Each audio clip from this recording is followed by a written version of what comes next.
మీ car EMI కట్టలేకపోతున్నారా? మీ car EMI మేము కడతాం. ఈ నెంబర్కి కాల్ చేయండి. నమస్కారం అమ్మ. నమస్తే సంగీత. అమ్మ, ఈ రోజుల్లో ఏ రిలేషన్షిప్ అయినా సరే ప్రధానంగా డబ్బుతో ముడిపడి ఉంది. అవును, కరెక్ట్.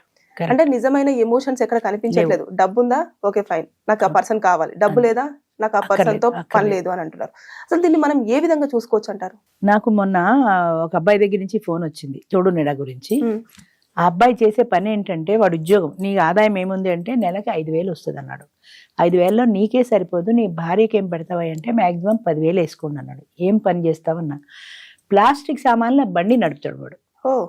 వాడికి కూడా తోడు కావాలి, నిజమే, కాదని అనలేము. కానీ వాడిని ఎవరైనా పెళ్లి చేసుకుంటారా? ఎవరు చేసుకోరని నా మనసు నాకు చెప్తోంది. 30,000 అంటే ముఖం చూడాలి. ఆటో వాడు సంపాదిస్తున్నాడు ఈ రోజుల్లో 30,000 సంపాదన అంటుంటే, 5,000 సంపాదించేవాడిని ఎవరు చేసుకుంటారు? వాళ్ళలాంటి లేబర్ ఎవరైనా గోచి బస్సు నీ వెనకాల బండి దోసుకుంటూ, అది కూడా ప్లాస్టిక్ సామాన్లు అమ్మేది లాంటిది కావాలి. కానీ ఎవరు రావట్లేదు ఈ రోజుల్లో. అందరూ అంతో ఇంతో చదువుకున్న వాళ్ళే వస్తున్నారు. ఒకప్పుడు తోడు నీడకి పేదవాళ్ళు కూడా వచ్చేవారు, లేబర్ వచ్చేవారు, పని మనుషులు లాంటి వాళ్ళు కూడా వచ్చేవారు. వాళ్ళకి ఫ్రీ ఉండేది, వాళ్ళ దగ్గర డబ్బులు తీసుకునే వాళ్ళం కాదు, ఫ్రీ భోజనం ఉండేది వాళ్ళకి. ఛాన్స్ అదే 500 కట్టకర్ల వాళ్ళు కూడా 2-3 సార్లు వచ్చి రావడం మానేశారు. ఎందుకంటే వాళ్ళు ఈ గిన్నెలు తోముతూనే బతకాలనుకోవట్లే. ఇప్పుడు ఈ వీడు బండివాడు ఉన్నాడు, వీడిని చేసుకోవచ్చు, వీడిని చేసుకోదు. అది దానికి కూడా ఊహల్లో ఎక్కడో ఉంటుంది. నన్ను కూడా కార్లలో తిప్పేవాడు కావాలి అని. కానీ కార్లలో తిప్పేవాడు అంటే వాడికి కొన్ని క్వాలిటీస్ ఉండాలి. ఈ అమ్మాయికి నువ్వు చదువుకొని ఉండాలి, నువ్వు మోడర్న్గా ఉండాలి, నువ్వు ఏమీ లేవు కదా, నేను ఎలా చేసుకుంటాడు వాడు అన్న ఆ భావం లేదు. నాకు డబ్బున్నవాడు కావాలంతే. నేను ఇంకా ఇప్పుడు 50 ఏళ్ళు వచ్చి ఇప్పుడు కూడా ఇంకా గిన్నెలు తోముకుంటే ఎట్లా బతుకుతాను? ఇప్పటికైనా నేను రెస్ట్ తీసుకోవాలనుకుంటున్నా. అదొకటే వాళ్ళ మైండ్ సెట్. కాబట్టి డబ్బును వాడైతే నేను హ్యాపీగా రెస్ట్ తీసుకుంటాను. నాకు కూడా బోల్డ్ కోరికలు ఉన్నాయి. సినిమాలకు వెళ్ళాలి, సరదాలకు వెళ్ళాలి, ఈ సరదాలు తీర్చేవాడు కావాలి. అంచేత 2-3 ఏళ్ళు వచ్చిన తర్వాత వాళ్ళు మానేశారు స్లోగా. అసలు ఇప్పుడు మా దగ్గరికి వచ్చే వాళ్ళు అందరూ చదువుకున్న వాళ్ళు తప్ప మినిమం 10th క్లాస్ లోపల ఎవరు లేరు. 10th క్లాస్ ఉన్న వాళ్ళు ఎవరు ఈ బండి వాడిని చేసుకోరు. నేను వాడికి ఏమని చెప్పను? వాడికి తోడు అవసరమైన మనం కాదని అనలేని అంశం అది. బాబు నిన్నెవరు చేసుకోరు, కాదు వస్తానంటే నీ ఇష్టం, నువ్వు 1000 రూపాయలు కట్టుకోవాలి, ఛార్జీలు పెట్టుకురావాలి. 5,000లో ఇదంతా నీకు శక్తికి మించింది, అంచేత నువ్వు రావడం వల్ల నీకు ప్రయోజనం ఉండదు. కాదు నేను వస్తానంటావా, నీ ఇష్టం అని చెప్పాను. అంతే. అలాగే 70 ఏళ్ళ వాళ్ళు కూడా అంతే, వాళ్ళకు ఒక తోడు కావాలి. నిజమే, అది కాదనడానికి ఎవరికీ అర్హత లేదు. కానీ నువ్వు కావాలనుకున్న తోడు నీకు ఇక్కడ దొరకదు. నువ్వు 65 ఏళ్ళు దాటితే నువ్వు పెళ్లి చేసుకో, ముసలిది నాకెందుకంటావు. యంగ్స్టర్స్ నిన్ను చేసుకోరు, ఈ ముసలోడు మాకెందుకంటారు. మగవాళ్ళు ఏంటంటే ఎంతసేపటికి వయసులో ఉన్న వాళ్ళని కావాలనుకుంటారు, కానీ నా వయసు ఎక్కువ అన్న సంగతి వాళ్ళు గుర్తుపెట్టుకోరు. అలాగే వచ్చిన వాళ్ళల్లో అంటే డబ్బును చూస్తారు ఎక్కువగా. డబ్బును చూస్తారు. ఆడది దానంతట అది బతకగలిగితే మరీ మంచిది అనుకుంటారు. కానీ నీ వయసు 70, 50 ఏళ్ళది, 20 ఏళ్ల గ్యాప్లో నిన్ను పెళ్లి చేసుకోవడానికి ఇష్టపడదు అన్న సంగతి వాళ్ళకి గుర్తుండదో, గుర్తున్నా అలా వస్తారో తెలియదు. 2-3 సంవత్సరాల కంటే గ్యాప్ వద్దన్న వాళ్ళ దగ్గరికి 60 దాటితేనే ఒప్పుకోరు, 70 వాడిని ఎక్కడ ఒప్పుకుంటారు? అయినా ఎవరైనా ఉంటేనే, ఎవరైనా దొరికితేనే అంటాడు వాడు. వాడికి ఏం చెప్తాం? సరే బాబు నువ్వు వచ్చి ప్రయత్నం చేసుకో, నీకైతే దొరకరు, నువ్వు రావడం దండగా అని నేను చెప్తున్నా. అయినా వస్తారంటే నీ ఇష్టం అంటాను. 70 నుంచి 80 వరకు ఇలాంటి ఫోన్లు వస్తాయి మాకు. చాలామంది అడుగుతారు కావాలని.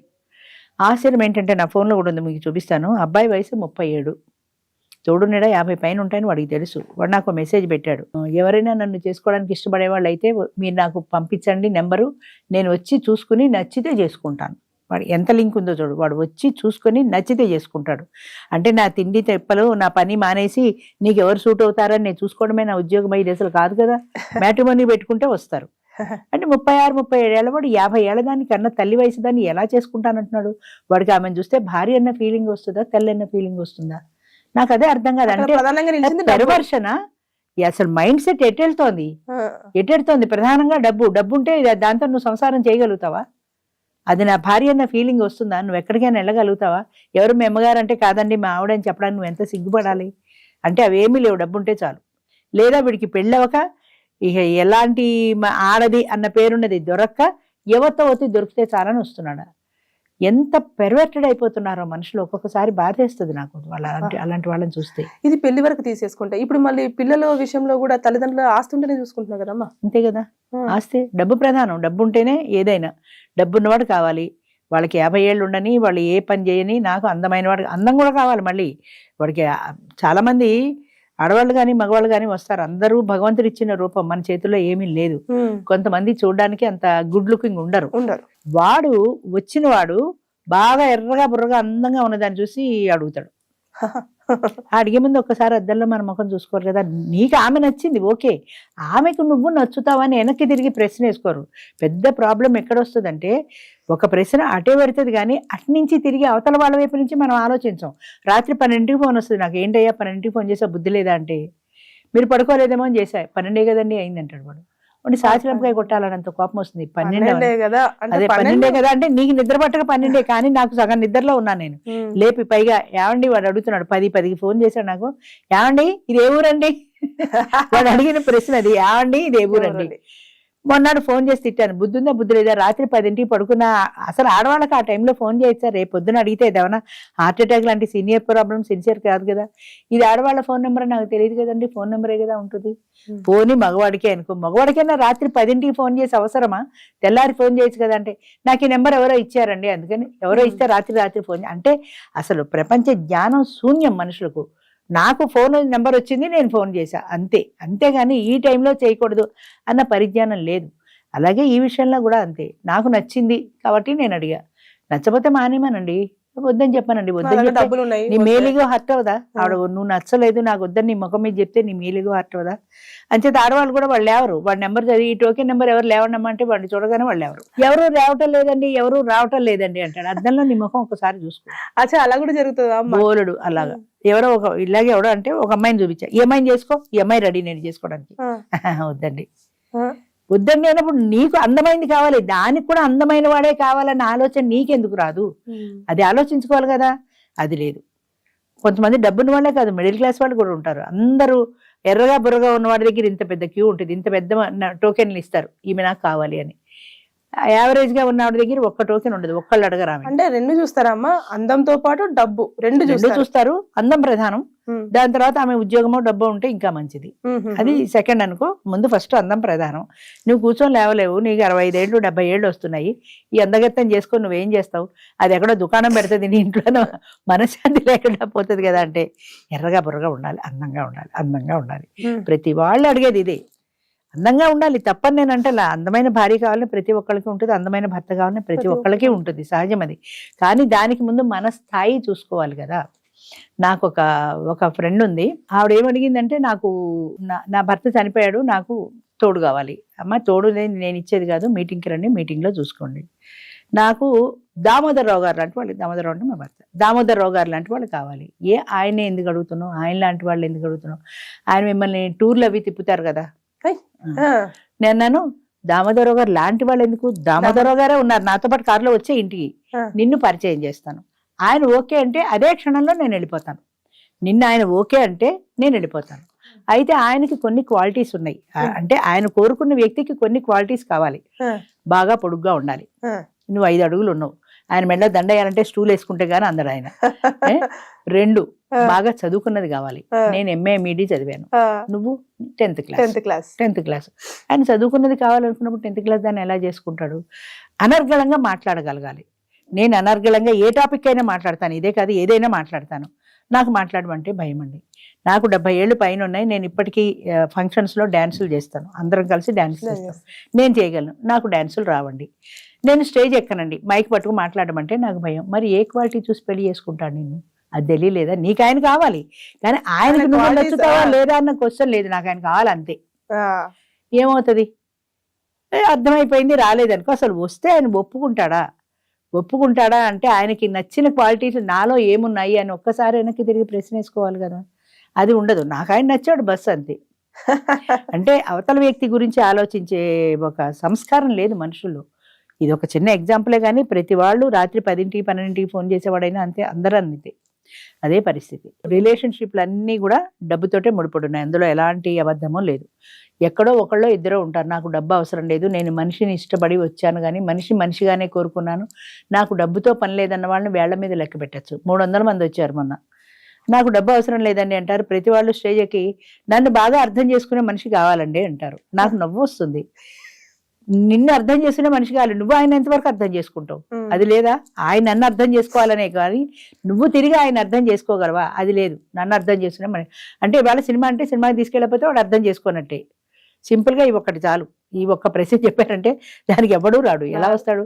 నన్ను అర్థం చేసుకునే మనిషి కావాలి, నన్ను బాగా అర్థం చేసుకుంటే చాలండి అంటారు. ఇక్కడ నా దగ్గర స్టేజ్ మీద చెప్పినప్పుడు అక్కడికి వెళ్ళాక నీకేమొస్తుంది, నీకు ఎంత ఉంది, మాకు ఒక బ్యాంకులో పనిచేసే ఆమెకు ఆమె ఉంది మెంబరు, ఎవరో అడిగితే ఆమె చెప్పాను, ఆయన ఆఫీసర్ అని మాట్లాడదామంది. మొన్నాడు ఆఫీస్కి వెళ్ళాడు.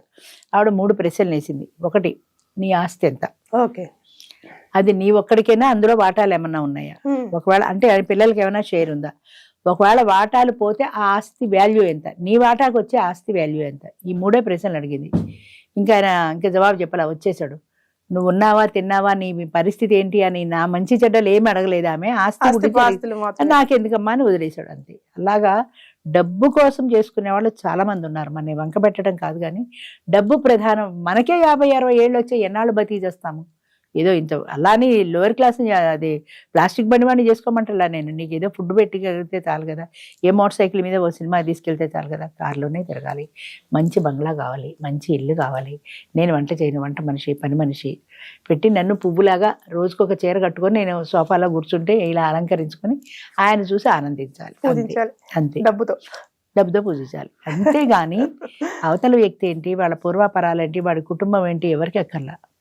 నా కుటుంబం ఏంటి ఆయనకి చెప్పాలి, ఆయన కుటుంబం గురించి నేను తెలుసుకోవాలి, ఆయన కుటుంబాన్ని నాతో నేను కలుపుకోవాలి, నా వైపు నుంచి ఈ ప్రయత్నం ఉండాలి. అసలు ఏమీ లేదు, నథింగ్, అంతే. అందుకనే అలా మిగిలిపోతారు. ఏమవుతుందంటే ఆశ కూడా ఒక అంత ఉండాలి కదా, అది లేని వాళ్ళు అలాగే మిగిలిపోతారు. మొత్తానికి బంధాలన్నీ కూడా అందంతో, బంధాలు ఈ రోజుల్లో డబ్బుతోటి అందంతో ముడిపడి ఉన్నాయి. ఆడైనా అంతే, మగైనా అంతే, ఎవరైనా అంతే. చెప్తే కష్టంగా ఉంటుంది వినడానికి, కానీ but it is a fact, నిజం ఇది. కఠోరంగానే ఉంటాయి కదా, అది అర్థం చేసుకోగలిగి ఎప్పుడు ప్రతి మీటింగ్ లో నేను చెప్తాను, మనసుకు ప్రధానం ఇవ్వండి. అది మనకు అందం కనపడదు, అదే మనసు ఎలా ఉందో మనకు కనపడదు. కొద్ది రోజులు మాట్లాడుకోండి, అందులో మీకు మనస్తత్వం నచ్చితే దిగండి. పెళ్లి అనేది చాలా క్లిష్టమైందమ్మా. మీరు పెళ్లి చేసుకోవాలి అని అనుకున్నప్పుడు మీరు బయట కూర్చొని మాట్లాడుకున్నప్పుడు ఎంతైనా 3 సంవత్సరాలు మాట్లాడుకుంటారు, బాగానే ఉంటుంది. ఎందుకని స్వీట్ థింగ్సే ఉంటాయి. ఏ హోటల్లోనో, ఏ సినిమాలోనో, ఏ లంచ్లోనో కలుస్తారు. అప్పుడేమీ సమస్యల గురించి మాట్లాడుకోరు కదా, అన్నీ స్వీట్గా ఉంటాయి, అన్నీ బాగుంటాయి. కానీ పెళ్లి చేసుకుని ఒక చోట నివసించడం మొదలుపెట్టిన తర్వాత కష్టాలు, కన్నీళ్లు, బాధలు అన్నీ షేర్ చేసుకుంటారు. అబ్బా నాకు బాధలు వద్దు బాబు అంటే తప్పదు కదా, భరించాలి కదా. అబ్బా నేను అందుకోసం పెళ్లి చేసుకోలేదంటే కుదరదు. ఒకసారి యాక్సెప్ట్ చేసిన తర్వాత మైనస్ ప్లస్ 2 ఉంటాయి. అనుకోని దిగితే నువ్వు దాన్ని యాక్సెప్ట్ చేయగలుగుతావు. నాకు అన్ని ప్లస్లే అంటే నువ్వు యాక్సెప్ట్ చేయలేవు, అది ఉండదు. అన్ని ప్లస్లే అన్న ఉద్దేశంతో దిగుతారు. నువ్వు దిగేటప్పుడే ప్లస్లే కాదు మైనస్లు, సినిమాలో అలాగా ఎత్తుకుని తిప్పుతాడు అని అనుకోకూడదు. కొన్ని రియాలిటీ కూడా ఉంటాయి అని, మైనస్లు కూడా ఉంటాయి. ఆ మైనస్ని ఫేస్ చేయగలిగిన ధైర్యం నీకు ఉండాలి, ఓర్పు ఉండాలి, సహనం ఉండాలి. అది ఉండదు. ప్రధానమైన కారణం ఏంటంటే అది ఉండదు. అది ఉన్నవాళ్ళు హ్యాపీగా పెళ్ళిళ్ళు చేసుకుంటున్నారు. ఇప్పటికీ మా దాంట్లో కూడా హ్యాపీగా ఉన్నారు. బంధం, అనుబంధం అనేది మనసుకు సంబంధించింది, డబ్బుకు సంబంధించింది కాదు. అది మర్చిపోకూడదు. థ్యాంక్ యూ అమ్మా.